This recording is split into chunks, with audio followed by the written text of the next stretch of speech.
हंसा तो सरवर गए काग भय प्रदान, जाओ ब्राह्मण अपने घर को जाओ, सिंह किसके जुजमान। आपने ये कहावत जरूर सुनी होगी और इसी कहावत पे आपको मैं आज पूरी की पूरी इसका कथानक सुनाने जा रहा हूँ। दोस्तों, इसी प्रकार के काफ़ी सारे वीडियोज़ हमारे चैनल पर अवेलेबल है, तो आप और भी उन वीडियोज़ का आनंद लीजिएगा। फिलहाल हम प्रवेश करते हैं इस कहानी में, किस प्रकार से ये कथा, किस प्रकार से मुहावरा चरितार्थ होने लगा है। तो आप पूरा का पूरा ध्यान से इस पूरी कथा को सुनिएगा। एक गांव में एक निर्धन ब्राह्मण रहता था और वह इतना निर्धनता से इतना दुखी हो चुका था कि घर में आए दिन लड़ाई झगड़े, क्योंकि घाटा जहाँ होता है वहाँ पर लड़ाई झगड़ा होता है। इस प्रकार का रोज़ जब लड़ाई झगड़ा और निर्धनता के वश में होकर के एक दिन उसने आत्महत्या करने का विचार किया और ऐसा सोचकर वह जंगल में जाने लगा। जंगल में जाने पर उसे एक जगह पर एक गुफा दिखी। उसने ऐसा सोचा कि शायद ये किसी शेर की, सिंह की गुफा होगी, तो इसी में एंट्री करते हैं और मेरा राम नाम सत्य यही हो जाए तो बहुत अच्छा है। इस प्रकार का सोच करके वह उस गुफा में प्रवेश कर जाता है और संयोगवश वह गुफा एक आदमखोर सिंह की ही होती है। वहाँ पर जब वह ब्राह्मण उस गुफा में प्रवेश करता है तो वहाँ पर उस सिंह का प्रधानमंत्री होता है एक हंस। वह हंस जब उस ब्राह्मण को वहाँ देखता है कि उसके भाल पर तिलक चमक रहा है, उसके शरीर पर यज्ञोपवीत है और उसकी वेशभूषा से वह समझ जाता है कि ये ब्राह्मण है। हंस ये सोचता है कि किसी ब्राह्मण का क्यों बुरा हो। इस प्रकार का सोच करके वह उसके राजा अर्थात सिंह को उठाता है और वह इस प्रकार से उस सिंह को मंत्रणा देता है, हे जंगल के राजा, आप उठिए, आज एकादशी का दिन है और मुझे ऐसा लगता है कि आपके कुल पुरोहित आए हैं। देखिए, बहुत बड़े ब्राह्मण देवता आए हैं, आप उठिए और उनका आदर सत्कार कीजिए, उनका अर्घ्य पाद्य आचमन कीजिए, उनका पूजन कीजिए। तो इस प्रकार का सुनने पर वह सिंह नींद से उठ करके उस ब्राह्मण को प्रणाम करता है, उसके चरण चूमता है और अर्घ्य पाद्य आचमन से उस ब्राह्मण की आराधना करता है, पूजा करता है। तत्पश्चात वह हंस उस सिंह को ये कहता है कि हे महाराज, आपने आज तक इतने इंसानों का कत्ल किया, इतने इंसानों को मारा है, खाया है, ऐसा लगता है आज एकादशी के दिन आपके कोई पुण्य का उदय हुआ है, इसलिए आपके गुरु महाराज यहाँ पर आए हैं। तो इनकी आपने अर्घ्य पाद्य आचमन तो कर लिया है, अब इन्हें ढेर सारी दक्षिणा दीजिए।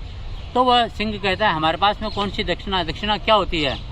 तो वह हंस कहता है, हे मृगेंद्र, आपने इतने लोगों को मारा है और उनसे ये जो प्राप्त हुई, ये सोना चांदी हीरा जवाहरात मोती हमारे तो क्या काम के हैं, आप ये भेंट रूप में, दक्षिणा के रूप में इन ब्राह्मण देवता को, अपने कुल पुरोहित को दे दीजिए ताकि ये यहाँ से आराम से जा सके।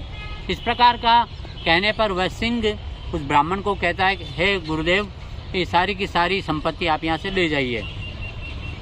और हंस आकर के ब्राह्मण को कान में कहता है, हे ब्राह्मण देवता, आप तुरंत प्रभाव से ये सारा का सारा माल उठाइए और यहाँ से निकल लीजिए। कब सिंह की प्रवृत्ति चेंज हो जाए, यू नेवर नो, तो आप तुरंत प्रभाव से यहाँ से बाहर निकलिए। ऐसा सुनकर वह ब्राह्मण वहाँ पर उपस्थित जितनी भी सोना चांदी हीरे जवाहरात मोती इकट्ठे थे, अपनी धोती की लांग में भर के 4-6 किलो जो भी सोना चांदी था लेकर के वहाँ से 9-2-11 होता है।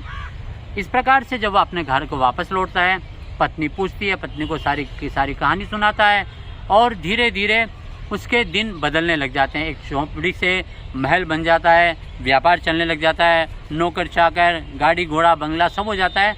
तो उसके पड़ोसी को उससे ईर्ष्या होती है। उसके पड़ोसी की पत्नी आती है उस ब्राह्मण की पत्नी के पास में। अब जैसा कि आपको मालूम है कि महिलाओं के पेट में कोई बात खटती नहीं है। जब वह महिला आकर के उससे ब्राह्मण की पत्नी से पूछती है, आपके पास में इतना वैभव कहाँ से आया? अरे भाई, कल तक तो आप लोगों के खाने पीने के फाके पड़ रहे थे, ऐसा क्या हुआ? तो वह ब्राह्मण की पत्नी सरल स्वभाव की होकर के और उन्हें सारी की सारी कहानी सुना देती है, किस प्रकार के उनसे उनके पास में वह धन आता है। तो ऐसा सुन करके वह पत्नी, पड़ोसी की पत्नी, उसके पति को वह उसी जंगल में उसी सिंह के यहाँ पर जाने के लिए कहती है और वह भी तैयार हो जाता है। उसी जंगल में एंट्री करता है और उसी गुफा को वह ढूंढ करके गुफा में जैसे एंट्री करता है, पर अब क्या होता है, चुनाव हो चुके थे और वहाँ पर सिंह की जगह कौवा प्रधान बन चुका था। दोस्तों, कौवे ने जब उस मोटे ताजे ब्राह्मण को वहाँ पर आते देखा तो उसने ऐसा विचार किया, मुझे बहुत जल्दी से इस सिंह को जगा देना चाहिए, सिंह इसको मारेगा, इसको मारने के बाद हमें भी माल मसाला खाने को मिलेगा। इस प्रकार का वह काँव काँव करके उस सिंह को जगा देता है।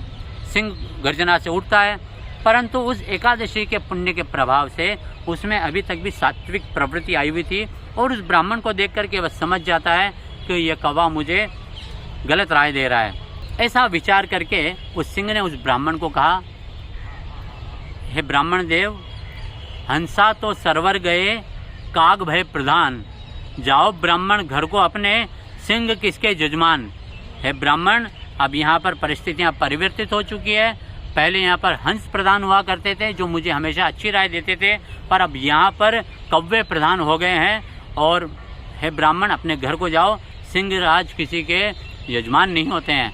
इस प्रकार का कहने पर वह तुरंत प्रभाव से डर करके, और हाँ, सिंह यह भी कहता है, तुम तुरंत यहाँ से लौट जाओ, पता नहीं मेरी कब हिंसक प्रवृत्ति हो जाए, मुझे गुस्सा आ जाए और मैं तुम्हें खा जाऊं, इसके पहले तुम मेरी गुफा में से बाहर निकल जाओ। इस प्रकार का कहने पर वह ब्राह्मण उस गुफा में से तुरंत निकल जाता है। इस कहानी से शिक्षा ये मिलती है कि हमारे अंदर ही हंस और कौवा दो प्रवृत्तियाँ होती है। हंस होता है जो दूसरे के दुख को भगाता है, सहायता करता है, और कौवा होता है हमेशा आपको दुख करने देने के लिए, आपको परेशान करने के लिए उद्यत रहता है। इसी प्रकार की वातावरण आपके साथ में भी होता है, वो चाहे आपकी स्कूल हो, चाहे आपका ऑफिस हो, चाहे आप किसी संस्था से जुड़े हो, हर जगह हंस और कौवा रहता है। तो हंस के साथ रहिए, हंस की प्रवृत्ति बनाए रखिए, अन्यथा उसे कहा जाता है, हंसा तो सरवर गए, काग भय प्रधान, जाओ ब्राह्मण अपने घर को जाओ, सिंह किसके जजमान। आपको ये वीडियो अच्छा लगा हो, ये कथा अच्छी लगी हो तो इसे लाइक कीजिएगा, शेयर कीजिएगा, कमेंट्स भेजिएगा, और हमारे चैनल पर अगर आप पहली बार आए हैं तो प्लीज़ चैनल को सब्सक्राइब करके बेल आइकन भी दबा लीजिएगा। इसी प्रकार के काफ़ी सारे वीडियोस हमारे इस चैनल रूट्स और पुष्कर रिकॉर्ड्स पर उपलब्ध हैं, आप जाइएगा और उन्हें देखिएगा। अगर आप पुष्कर आ रहे हैं तो मेरा परिचय है, मैं पुष्कर के प्रधान वराह घाट का चरण चंचरिक, वहाँ का सेवा आराधन करने वाला, वहाँ का प्रधान अर्चक हूँ। अगर पुष्कर आ रहे हैं तो पुष्कर आज की शाम को आरती जरूर अटेंड कीजिएगा, आपकी और हमारी भेंट वहीं होगी। जय श्री नारायण, जय पुष्कर आज की, जय श्री राम।